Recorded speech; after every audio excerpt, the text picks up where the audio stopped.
السلام علیکم ناظرین، میں امید کرتا ہوں آپ سب خیریت سے ہوں گے۔ میں اپنے چینل پر آپ کو خوش آمدید کہتا ہوں۔ اللہ تعالیٰ آپ سب کی حفاظت فرمائے۔ میں نے سوچا ہے کہ بڑی 11ویں شریف کی نسبت سے حضرت غوث پاک رضی اللہ تعالیٰ عنہ آپ کے چند واقعات آپ کو ذکر کر دوں، آپ کے علم کے بارے میں کچھ بتا دوں، اور آپ کی لوگوں کے ساتھ جو محبت تھی اس کے بارے میں کچھ آپ کو عرض کر دوں۔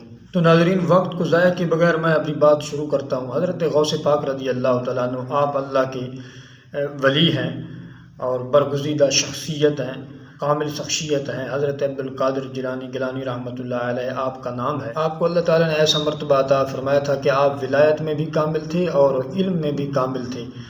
آپ کا علم بھی وسیع تھا اور ولیوں کے بھی سردار تھے۔ تو میں آپ کے علم کا واقعہ بتاتا ہوں کہ ایک مرتبہ ایسا ہوا کہ ایک شخص نے طلاق کے ساتھ حلف اٹھائی تھی۔ اس نے کہا تھا کہ میں ایسی عبادت کروں گا کہ جو عبادت اس وقت میں دنیا میں کوئی بھی نہیں کر رہا ہوگا۔ اگر میں نے ایسی عبادت نہ کی تو میری بیوی کو طلاق ہے۔ یہ حلف اس نے اٹھائی تو علماء کے پاس یہ مسئلہ گیا۔ علماء وقت کے علماء فقہا تھے، یہ مسئلہ بڑے بڑے علماء کرام کے پاس گیا تو ان کے پاس کوئی حل نہ تھا، ان کو کوئی حل نہ ملا۔ تو انہوں نے حضرت غوث پاک رضی اللہ تعالیٰ عنہ کی بارگاہ میں یہ مسئلہ عرض کیا، پیش کیا کہ حضرت غوث پاک اس کا کوئی حل ضرور نکالیں گے۔ تو حضرت غوث اعظم رضی اللہ تعالیٰ عنہ کی بارگاہ میں جب وہ مسئلہ پہنچا تو آپ نے فرمایا ہاں اس کا حل ضرور ہے۔ آپ نے یہ بتایا کہ اس آدمی کو چاہیے کہ وہ حرم پاک میں چلا جائے، وہاں لوگ طواف کر رہے ہوں گے تو جس وقت لوگ طواف کریں تو سب کا طواف وہاں وہ رکوا دے اور خود اکیلا کعبۃ اللہ کا طواف کرے گا۔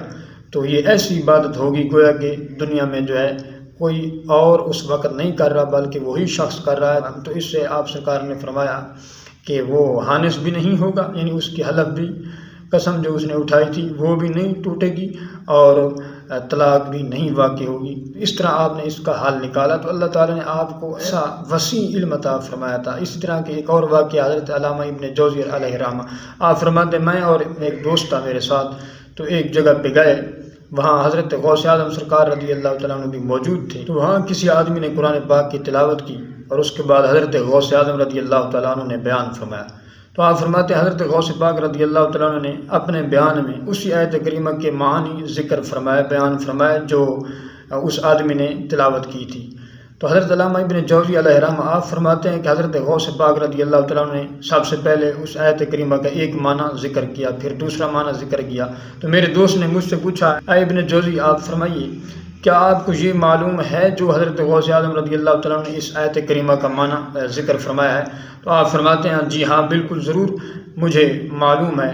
بالمختصر کہ حضرت غوث اعظم رضی اللہ تعالیٰ عنہ نے جب 11 معانی اس آیت کریمہ کے ذکر فرمائے تو علامہ ابن جوزی فرماتے ہیں وہ 11 معانی تو میرے علم میں تھے، لیکن حضرت غوث پاک رضی اللہ تعالیٰ عنہ آپ نے ان 11 کے علاوہ معنی اور بھی ذکر کیے اس آیت کریمہ، یعنی کہ آپ رضی اللہ تعالیٰ عنہ نے اس آیت مقدسہ کے 40 معانی ذکر کیے۔ علامہ ابن جوزی علیہ رحمہ فرماتے ہیں واللہ ان 11 معانی کے علاوہ مجھے جو معانی حضرت غوث اعظم رضی اللہ تعالیٰ عنہ نے اور بتائے تھے اور ذکر فرمائے تھے مجھے ان کا علم نہیں تھا۔ تو اس طرح حضرت غوث پاک رضی اللہ تعالیٰ عنہ کا وسیع علم تھا۔ آپ غوث اعظم تھے، بطور مفتی اعظم بھی تھے۔ ناظرین، اس طرح تھا حضرت غوث اعظم رضی اللہ تعالیٰ عنہ کا وسیع علم جو کہ اللہ تعالیٰ نے آپ کو عطا فرمایا تھا۔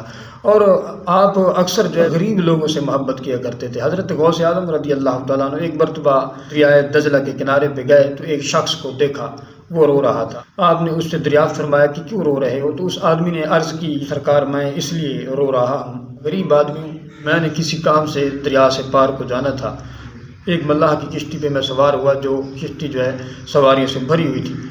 تو عرض کرنے لگا، جب کشتی چلنے لگی تو ملاح نے مجھ سے کرایہ جب مانگا تو میں نے کہا کہ آپ میرے محلے کے ہیں، ہم محلے دار ہیں، ہمارا گھر ایک دوسرے سے دور تو نہیں ہے، لہٰذا میں تجھے 1-2 دن تک دے دوں گا۔